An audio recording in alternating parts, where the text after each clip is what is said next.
Hello guys. आज lecture number हम बात कर रहे हैं 13 की, और इसमें हम संपोषी व्यतिकरण और विनाशी व्यतिकरण में कुछ इंपॉर्टेंट टॉपिक पढ़ने वाले हैं। जैसे कि संपोषी व्यतिकरण के लिए मैंने आपको कुछ बातें बता दी है, बट यहाँ पर थोड़ी बहुत मैं हिंट वापस देता हूँ कि संपोषी व्यतिकरण का एक्चुअली मतलब क्या होता है। तो देखिए, व्यतिकरण की तो आवश्यक तो बता दी है कि व्यतिकरण कब होगा। हर अध्यारोपण व्यतिकरण नहीं होता है। मीन्स क्या है कि कुछ अध्यारोपण तो कभी भी हो सकता है जब तरंगें मिलती हैं, परंतु अगर उन तरंगों के पास कुछ स्पेशल कंडीशन होती है तभी वो अध्यारोपण व्यतिकरण होता है।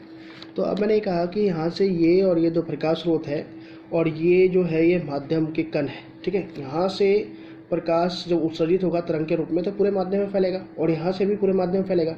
मान लेते, और उससे क्या होगा, सारे कणों को ऊर्जा मिलेगी और उसके कारण वो कंपन करेंगे। मान लेते हैं एक पार्टिकल है, एक पार्टिकल को स्टडी करते हैं। तो जब यहाँ से ऊर्जा जाएगी तो जिस समय इससे जो ऊर्जा या तरंग यहाँ से गई है उस समय ये तरंग जो इससे उत्सर्जित है वो इसको ऊपर लेके जाए, और ये भी इससे भी उसी समय जो पहुंची तरंग है ये भी इसको ऊपर की तरफ लेके जाए, तो क्या होगा, दोनों संपोषी कंडीशन में होगा। अगर ये इससे जो ऊर्जा यहाँ पहुँचेगी उस समय ये इसको नीचे लेके जाए और ये भी इसको नीचे लेके आए, तो ये संपोषी कंडीशन होगा। संपोषी का मतलब दोनों की जो ऊर्जा मिल रही है वो उसकी सहायता, वो एडअप हो जाए, जुड़ जाए और उसकी सहायता से विस्थापन हो। मान लीजिए कि इसके कारण इसको जो ऊर्जा मिली उसके कारण ये 2 मीटर ऊपर जा सकता है, और इसके कारण जो ऊर्जा इसको मिली वो 3 मीटर ऊपर जा सकता है। तब इन दोनों की ऊर्जा एक साथ जाएगी तो ये 5 मीटर ऊपर जा सकता है। ऐसे ही नीचे के लिए भी है। तो ये होती है संपोषी कंडीशन। विनाशी कंडीशन क्या होती है? विनाशी का मतलब कि अगर इसके द्वारा जो ऊर्जा मिल रही है वो ये इसको ऊपर लेके जाए और इसके द्वारा जो इसको ऊर्जा मिल रही है वो इसको नीचे लेके आए, तब ये विनाशी है। मीन्स एक के कारण, ऊर्जा के कारण अवयव ऊपर जाए और एक के कारण नीचे आए, तो ये विनाशी कंडीशन है। अब वो क्या है कि आप ऐसे समझेंगे कैसे, तरंग के फॉर्म में कैसे समझेंगे। तो आप यहाँ पर 2 चीज़ ध्यान रखिए कि अगर एक तरंग की हम बात करते हैं तो 2 टर्म होते हैं, एक होता है सरंग और एक होता है गर्त। तो जब भी अध्यारोपण हो तो आपको ये देखना है क्या सरंग सरंग से मैच हो रहा है। इसका मतलब क्या है कि यहाँ से जो ऊर्जा मिली है ये इसको ऊपर लेके जा रहा है, तो हम मानेंगे कि सरंग मिल रहा है, और ये भी इसको ऊपर लेके जाएगा तो ये भी सरंग मिल रहा है। अगर ये इसको नीचे लेके आ रहा है तो इसका मतलब है वो गर्त मिल रहा है, और इसको ये भी इसका भी इसको नीचे लेके आ रहा है तो वो गर्त मिल रहा है। राइट है।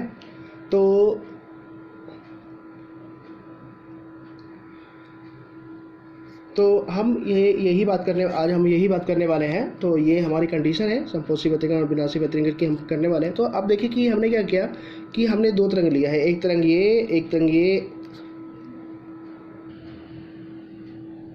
तो यहाँ पर अगर देखिए, मान लीजिए कि एक तरंग आ रहा है तो आपको दिख रहा है कि ये सरंग वाला पार्ट है, दूसरा तरंग आ रहा है ये भी इसका सरंग वाला पार्ट है। तो मीन्स क्या है कि अगर एक तरंग ऊपर की तरफ जा रही है, दूसरा तरंग भी ऊपर की तरफ जा रहा है, तो ये कण, यहाँ पर जो कण होगा उसको ये भी तरंग भी ऊपर लेके जाएगा और ये तरंग भी ऊपर लेके जाएगा। तो परिणामी जो तरंग होगा वो ये परिणामी तरंग ये बनेगा, मतलब ना वो इतना जाएगा ना इतना जाएगा, वो एक्चुअली जाएगा इतना। ये कब हुआ? जब दोनों की एनर्जी एडअप हो गई है। ऐसे ही अगर यहाँ पे जो कण होगा, माध्यमिक कण यहाँ पर होगा, तो ये जो तरंग आ रही है वो तरंग इसको नीचे लेके आएगा, और ये जो तरंग आ रही है वो भी इसको नीचे लेके आएगा। तो परिणामी दोनों क्या कर रहे हैं, दोनों नीचे लेके आ रहे हैं। तो अगर ये 2 मीटर लेके नीचे आ रहा है और ये तरंग इसको 3 मीटर नीचे लेके आ रहा है, तो टोटल कितना आएगा, 5 मीटर। इसलिए हम एक परिणामी तरंग बनाएंगे और उसको हम ये दिखाएंगे कि ये 5 मीटर का तरंग है। तो संपोषी में यही है। बट अगर डायग्राम अकॉर्डिंग देखना है तो आप कैसे समझ सकते हैं। देखिए, मान लीजिए एक माध्यमिक कण है, यहाँ से एक तरंग निकला और ये पहुँचता है, ये वाला पैटर्न पहुँचता है। ठीक है, और यहाँ से भी जब ये निकला तो आप देखिए कि ये वाला ही पैटर्न इसके पास पहुँचता है। मीन्स ये वाला तरंग भी इसको ऊपर लेके जा रहा है, तो ये वाला तरंग भी इसको ऊपर लेके जा रहा है। तो ये हमारा है कौन सा, ये हमारा तरंग है संपोषी कंडीशन की है।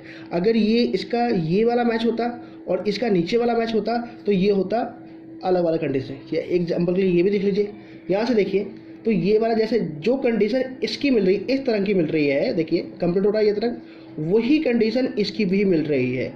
तो ये संपोषी कंडीशन होते हैं। बट अगर ऐसे हो जाता, मान लीजिए कि ये यहाँ पर एक पार्टिकल है और यहाँ से ये तरंग ट्रैवल करता हुआ इसका तो ये पहुँच जाता।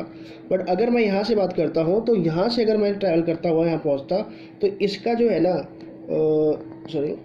इसका जो है ना ये ऊपर टॉप वाला पहुंचता, तो इसका तो ये नीचे वाला पहुंच रहा है और इसका ये ऊपर वाला पहुंच रहा है, तो इसका मतलब क्या है कि ये विनाशी कंडीशन है। संपोषी में यही है कि जो कंडीशन एक तरंग की हो वही कंडीशन दूसरी तरंग की हो। मीन अगर एक तरंग माध्यमिक कण को ऊपर लेके जाए, दूसरा तरंग भी ऊपर ही लेके जाए। अगर एक संग मिलता है तो दूसरा भी संग मिलना चाहिए, तो ये होती है संपोषी कंडीशन। यहाँ पर ये संग मिल रहा है सरंग से, तो ये हो गया संपोषी। यहाँ पे गर्त मिल रहा है किससे, गर्त से, तो ये हो गया संपोषी, राइट। अच्छा, हम परिणामी आयाम की बात करते हैं। परिणामी आयाम का क्या मतलब है? परिणामी आयाम का मतलब यही है जो मैंने आपको इस वाले लेक्चर में समझाया है कि मान लीजिए कि ये जो तरंग आ रहा है, इसके कारण ये जो ऊर्जा इसको दे रहा है, इसके कारण ये 2 मीटर ऊपर जा रहा है, तो ये इस तरंग का आयाम हो गया। इसके कारण ये इसको 3 मीटर पर लेके जा रहा है, तो ये 3 मीटर आयाम हो गया। बट परिणामी क्या होगा? तो पहले आपको ये देखना पड़ेगा कि संपोषी है विनाशी है। तो कंडीशन तो संपोषी की है कि ये वाला भी इसको ऊपर लेके जा रहा है और ये वाला भी इसको ऊपर लेके जा रहा है। मान लेते हैं अभी ऐसा कंडीशन मान रहे हैं कि तरंग यहाँ पहुँचा है, तो ये अगर इसको ऊपर लेके जाएगा तो ये भी इसको ऊपर लेके जाएगा, तो संपोषी हो गया। संपोषी मतलब ऐड हो जाना, ऊर्जा जुड़ जाना। तो अगर ये इसको 2 मीटर ऊपर लेके जा रहा है और ये इसको 3 मीटर ऊपर लेके जा रहा है, तो कुल कितना जाएगा? तो आंसर है 5 मीटर, और यही परिणामी विस्थापन होगा। अगर ये इसको नीचे लेके आता है और ये इसको भी नीचे लेके आता है, मान लो ये इसको 2 मीटर नीचे लेके आता है और ये इसको 3 मीटर नीचे लेके आ सकता है, तो कुल कितना होगा? तो दोनों ही नीचे लेके आते तो भी 5 मीटर होता। तो ये होता है परिणामी विस्थापन। संपोषी में परिणामी विस्थापन कैसे निकालेंगे वो हम बात करते हैं। देखिए, हमने एक फॉर्मूला पहले सॉल्व कर रखा है, R = √a1² + a2² + 2a cos φ। ये है कलांतर। कलांतर क्या है? दो तरंगों के मध्य जो कला का अंतर होता है वो कलांतर होता है। हमने पिछले लेक्चर में ही बात कर रखी है, ठीक है। तो संपोषी व्यतिकरण के लिए जो कलांतर फाई की जो वैल्यू होती है दो तरंगों के बीच में, वो होती है 0, 2π, 4π या 2πr। एन की वैल्यू कुछ भी हो सकती है, 1 2 3 4 0 हो सकती है। 1 रखोगे तो 2π आएगा, 2 रखोगे तो 4π आएगा, 2 × 2π 4π, तो जनरल टर्म है, ठीक है। तो इस कंडीशन में मतलब संपोषी कंडीशन की बात कर रहे हो, तो संपोषी कंडीशन में ध्यान रखना, जो दो तरंगे अध्यारोपित होती है, व्यतिकरण करते हैं, उनके बीच का जो कोण होता है वो 0, 2π, 4π हो सकता है, मीन्स 2 के मल्टीप्लाई में ही होता है, ठीक है।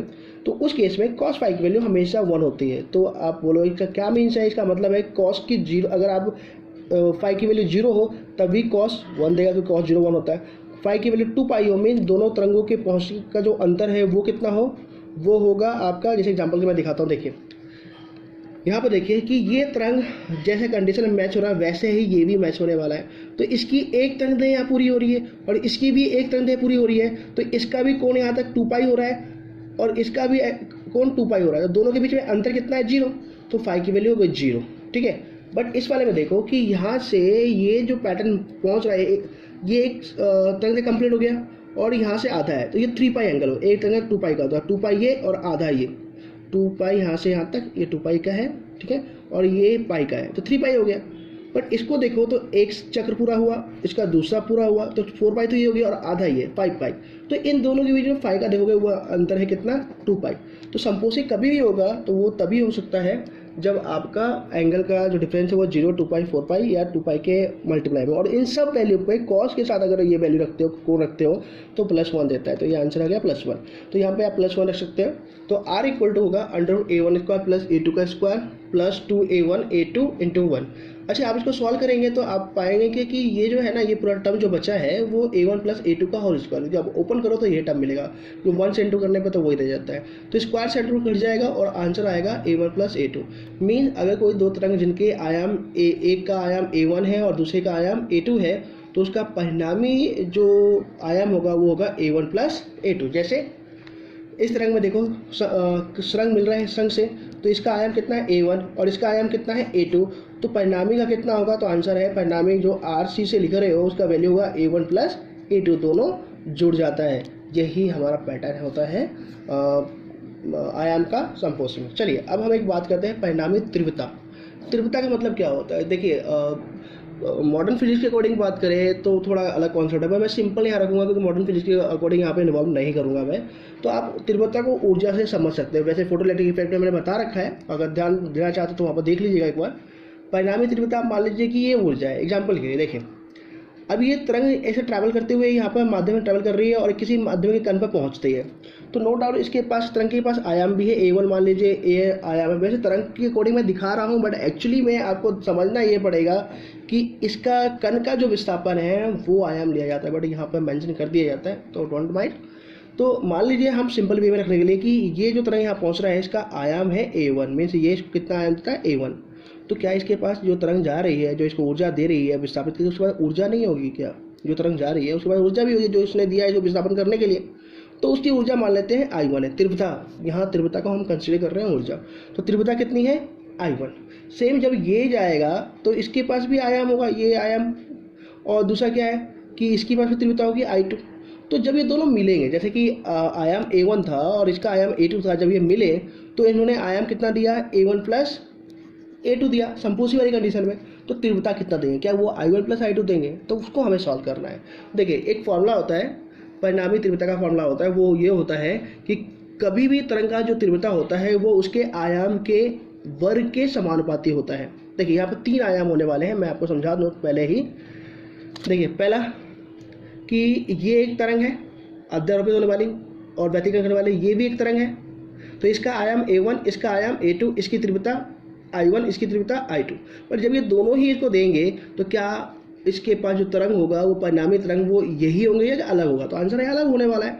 तो मान लीजिए वो परिणामी तरंग ये वाला, वैसे एक जनरल आइडिया के लिए बता रहा हूँ, वैसे अगर देखना है तो आप ऐसे समझ सकते हैं कि ये है फर्स्ट तरंग, ये है सेकेंड तरंग और ये है इसका परिणामी तरंग।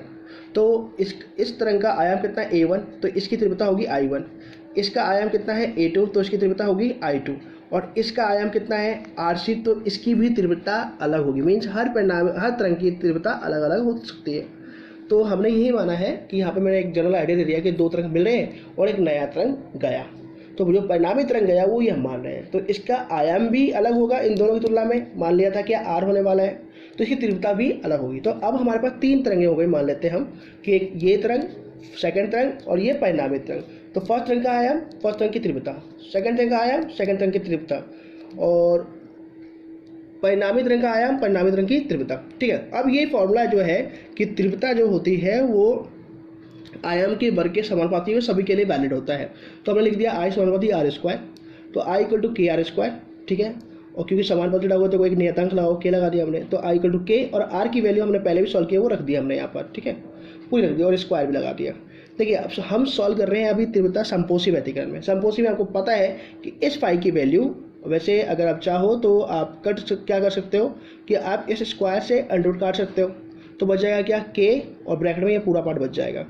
संपोषी की बात कर रहे हो तो इस फाई की वैल्यू मैंने पहले बता दी कि संपोषी में फाई की वैल्यू हमेशा 0, 2 पाई, 4 पाई ही हो सकती है, और ये कॉस के साथ हमेशा +1 ही देगा। तो हम अब यहाँ पर इसकी वैल्यू रख रहे हैं।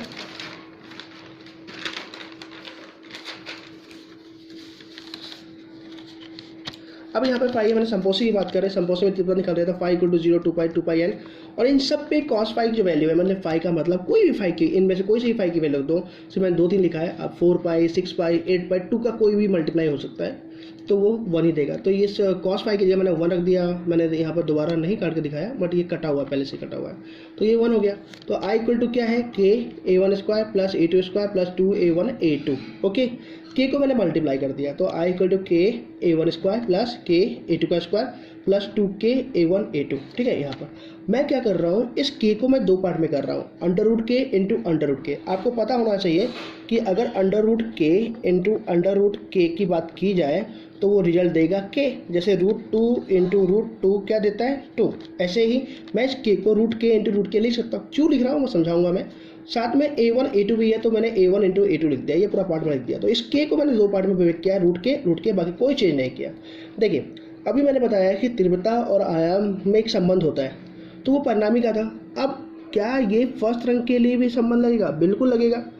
I समानुपाती R² था, वो परिणामी तरंग के लिए था, तो फर्स्ट तरंग के लिए भी लगेगा कि I1 समानुपाती A1 का स्क्वायर, ये फर्स्ट तरंग की आयाम और ये फर्स्ट तरंग की तीव्रता। ऐसे ही अगर मैं यहाँ से समानुपाती तो K लगाऊंगा, तो I1 equal to K A1²। अगर मैं दोनों तरफ इसके और इसके तरफ दोनों की तरफ अंडर ले लूँ तो क्या आएगा? √I1 equal to √K A1 का होल स्क्वायर। बट ए पे तो होल स्क्वायर है, तो वो बाहर अंडर से आ जाएगा, इसलिए अंडर मैं यहाँ से ए के ऊपर से हटा रहा हूँ, तो √K बचेगा और इधर √I। तो आपसे पूछा है √I की वैल्यू कितनी है, तो √K A1, वही यहाँ पर अगर ध्यान से देखें तो √K A1 ये किसी की वैल्यू दे देगा, इसलिए मैंने ऐसा बनाया। ऐसे ही मैं सेकंड तरंग के लिए बात करूँ तो I2 equal to K A2 का स्क्वायर हो जाएगा, और जब मैं इसका अंडर रूट लूँगा तो under root I2 equal to √K A2 का स्क्वायर। बट K से तो अंडर रूट हटेगा नहीं क्योंकि स्क्वायर है नहीं, A2 से हट जाएगा तो रूट के A2 आ जाएगा, तो रूट I2 के A2 हो जाएगा। तो आप एक चीज़ ध्यान रखिएगा, रूट I2 की वैल्यू होती है रूट के A2, रूट I1 की वैल्यू होती है रूट के A1, I1 की वैल्यू होती है के A1 का स्क्वायर और I2 की वैल्यू तो के A2 स्क्वायर। आप ध्यान से देखो, इस वाले टर्म में सब कुछ मिलेगा आपको। ये हो गया I1, ये हो गया I2, ये हो गया 2, ये हो गया रूट I1 और ये हो गया रूट I2। तो मैंने इसलिए के को ब्रेक किया है ताकि ये दो टर्म बन जाए। अब हम क्या कर रहे हैं, IC की वैल्यू रख रहे हैं, IC equal to I1 plus I2 plus 2 root I1 into root I2। Okay, अगर आप इसको देखो तो ये इसका पैटर्न है, root under root I1 plus root under root I2 का होल स्क्वायर। अगर आप इसको ओपन करते हैं, फॉर्मूला आते हैं A प्लस बी का स्क्वायर, तो ये तीनों स्टेप आ जाएंगे। इसका स्क्वायर ये हो जाएगा, इसका स्क्वायर ये हो जाएगा, 2AB ये वाला पार्ट हो जाएगा, राइट, कन्फर्म। तो ये है हमारा परिणामी तीव्रता संपोषी व्यतिकरण में। बट कई बार क्वेश्चन दे दिया जाता है कि अगर मान लो कि जो दो तरंग व्यतिकरण कर रही है, जो यहाँ पर मान लीजिए जैसे ये एक फर्स्ट तरंग है और ये व्यतिकरण कर रहा है और ये सेकंड तरंग है और ये व्यतिकरण कर रहा है, दोनों की तीव्रता, इसकी तीव्रता I1 और इसकी तीव्रता I1 और इसकी तीव्रता I2, दोनों की तीव्रता बराबर हो जाए, means I1 equal to I2 equal to I0 हो जाएगा। तो उस केस में इसकी वैल्यू भी I0, इसकी वैल्यू भी I0, तो कितना हो जाएगा, रूट I0 का whole square equal 2 root I0 का होल स्क्वायर और ये हो जाएगा I मैक्सिमम 4 I0। तो कभी पूछता है कि संपोषी व्यतिकरण में अधिकतम तीव्रता कब आती है, तो आंसर ध्यान रखिएगा जब दोनों का तीव्रता बराबर हो। ठीक है, चलिए आगे और बात करते हैं। हम कई बात करते हैं विनाशी व्यतिकरण की बात करते हैं।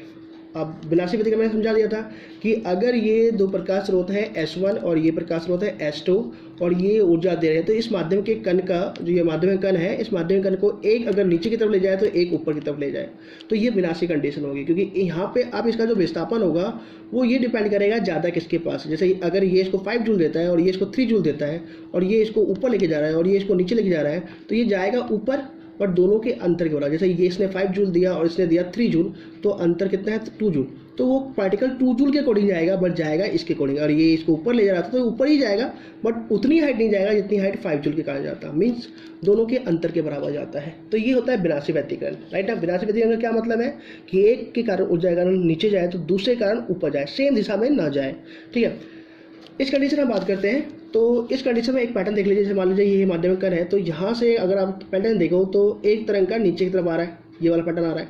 तो दूसरे तरंग को देखोगे तो इसके कारण ये तरंग ऊपर, ये जो तरंग है इसको ऊपर लेके जाएगा। तो अगर ये इसको नीचे की तरफ लेके जाता है और ये इसको ऊपर लेके जाता है, दोनों कंडीशन अलग अलग है। तो ये संपोषी की नहीं है, विनाशी की है।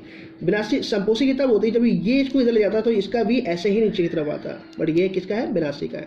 ये तभी होता है जब दोनों तरंगों के बीच में अंतर पाई, 3 पाई, 5 पाई या 2n+1 पाई का हो। n की वैल्यू कुछ भी हो सकती है, 0, 1, 2, 3, 4।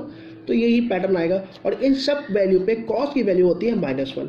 तो फॉर्मूला हम वही यूज करेंगे, हमें भी अभी भी परिणामी आयाम निकालना है। तो r इक्वल टू √a1 का स्क्वायर प्लस a2 का square plus 2a1 a2 cos phi.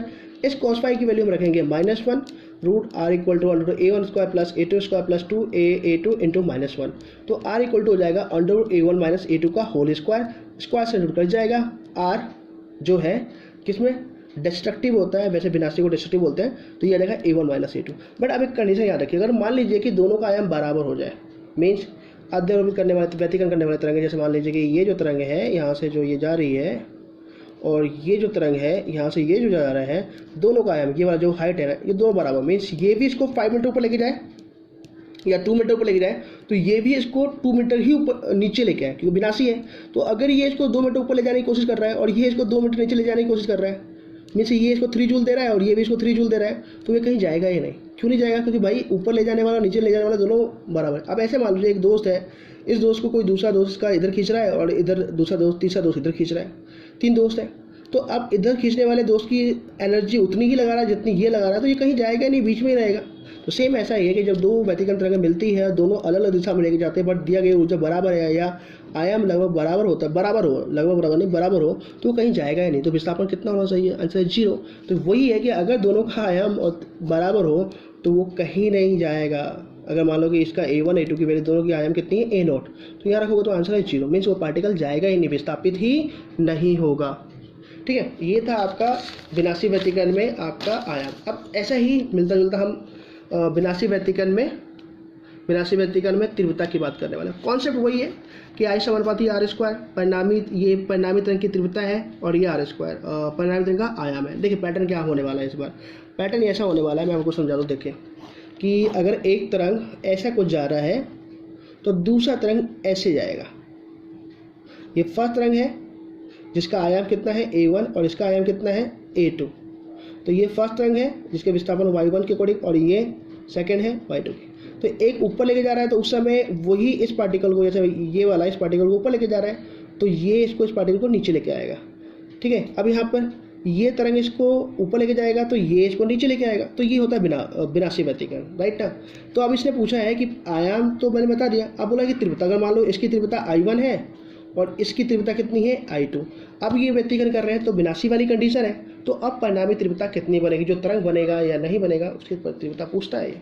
तो देखिए इसका मतलब क्या है, तो आई समानुपाती R square I equal to K R square I equal to K under a1 square plus a2 square plus 2a1 a2 cos pi का होल स्क्वायर, वही पैटर्न है, स्क्वायर से अंडर कट जाएगा और हमेशा की तरह विनाशी में कॉस पाई की वैल्यू -1 होगा, चाहे तरंगों के बीच में एंगल पाई 3 पाई में से विनाशी वाली कंडीशन कोई सी भी हो वो -1 देगा।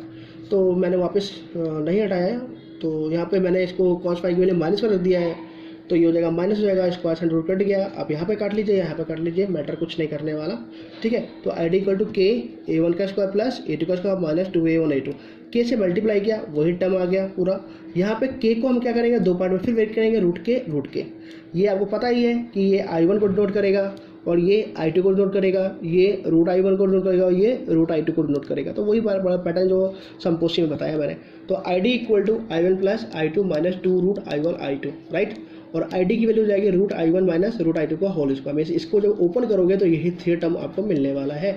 ठीक है, अब कंडीशन ये है कि दोनों की तीव्रता बराबर हो जाए तो क्या होगा। तो दोनों की तीव्रता बराबर हो जाए तो इसकी वैल्यू भी I0 रखोगे और इसकी वैल्यू भी I0 रखोगे, तो दोनों सेम होने से माइनस होकर 0 हो जाएगा, तो परिणामी तीव्रता 0 आएगी। तो आपसे पूछा जाए कि परिणामी न्यूनतम परिणामी की तीव्रता कितनी होती है, तो आंसर है 0। अब ये क्या है, ये कब पूछता है और ये कब पूछता है। आपसे बोर्ड एग्जाम में बोलेगा कि विनाशी व्यतिकरण में दो तरंगों की तीव्रता I1 I2 है तो उसका परिणामी तीव्रता कितनी होगी वो निकाल, तब तो ये करेंगे। बट अगर उसने ये बोल दिया कि विनाशी व्यतिकरण में दोनों अध्यारोपित होने वाले तरंगों की तीव्रता बराबर है तब कितनी होगी, तब आंसर है 0। अब इसका एक्चुअली मीन्स क्या है वो मैं समझाता हूँ। देखिए आगे उसने बोला कि मान लीजिए एक तरंग है जो अध्यारोपित कर रहा है, उसका ये पैटर्न है, आयाम इतना बड़ा है, A1 है, मतलब वो कण को बहुत ज़्यादा ऊपर लेके जा रहा है 3 मीटर मान लो, और दूसरा जो तरंग अध्यारोपित हो रहा है व्यतिकरण कर रहा है उसका आयाम ये है, मीन्स ये है 2 मीटर, मतलब ये वाला जो तरंग है वो इस कण को 2 मीटर नीचे लेके जाएगा और ये इसको 3 मीटर ऊपर लेके जा रहा है। अब ये दोनों अध्यारोपित हो रहे हैं, तो इसका मतलब क्या है, तो इसका मतलब ये है कि अब जो तरंग जाएगा वो इसके अकॉर्डिंग नहीं जाएगा, इसके अकॉर्डिंग जाएगा, क्योंकि इसके ये जो तरंग है इसकी आयाम ज़्यादा, इसका ऊर्जा ज़्यादा है, तो अब इसके अकॉर्डिंग जाएगा। बट जाएगा कितना, तो आंसर है पहले इस पे के पास जो एनर्जी है ना वो इसमें से माइनस कर दो। जैसे इसने इस वाले तरंग ने, जैसे एग्जांपल के लिए मान लो ये लाइट सोर्स है, 2 लाइट सोर्स है और ये माध्यम के कण है बहुत सारे, और ये इस कण को 3 जूल ऊपर दे रहा है, 3 जूल से ऊपर लेके जा रहा है और ये इसको 2 जूल से नीचे लेके आ रहा है, तो आप पहले 2 जूल इसको माइनस कर दो, इसमें से कितना बचा 1 जूल। तो आप ये मानोगे कि इसके कारण जाएगा तो ऊपर ही, बट कितनी एनर्जी से, 1 जूल के कारण। ठीक है, क्योंकि इसने इसको कितना दिया है 3 जूल और उसको किधर ले जाने जा रहा है कोशिश कर रहा था, ऊपर की तरफ। इसने इसको कितना दिया 2 जूल पर ले जाने की कोशिश किधर कर रहा था, नीचे की तरफ, तो जाएगा किधर, जाएगा ऊपर ही, बट कितने जूल जाएगा 1 जूल से। इसलिए अब परिणामी तरंग ऐसा बनेगा, मतलब पैटर्न इसका ही फॉलो करेगा बट हाइट थोड़ी कम हो जाएगी। बट अगर ऐसा होता कि ये इसको 2 जूल से ऊपर ले जाता और ये भी इसको 2 जूल से नीचे लेके आता तो दोनों की ऊर्जा बराबर थी। ठीक है, वो कंडीशन होती कि दोनों की तीव्रता बराबर है। तो इस केस में अब इसको जितने वो दोष वाली कंडीशन कि ये इसको इधर खींच रहा है और ये इसको खींच रहा है इधर, दोनों बराबर ही वो एनर्जी लगा रहे हैं, तो ये कहीं जाएगा ही नहीं और वो परिणामी कितना हो जाएगा 0 हो जाएगा। तो परिणामी 0 होते ही मतलब वो कहीं नहीं जाएगा, तो इस कंडीशन में बोलते हैं मिनिमम कितना हो गया 0। बट इस वाली कंडीशन में अगर हम तीव्रता निकालेंगे तो हम लिखेंगे root I1 minus root I2 का होल स्क्वायर परिणामी लिखेंगे, क्योंकि यहाँ पे तरंगें बराबर तीव्रता की नहीं है, तो जिसकी तीव्रता ज़्यादा होगी उसके अकॉर्डिंग वो मूव करेगा, जबकि यहाँ पे बराबर है। यही कंडीशन थी। ओके, आज के लिए इतना ही। नेक्स्ट लेक्चर में और डिटेल बात करेंगे। अगर आपको लगता है कि आपको और डिटेल चाहिए इसके बारे में तो आप मुझे मैसेज कीजिए, मैं और डिटेल बता दूंगा। Thank you.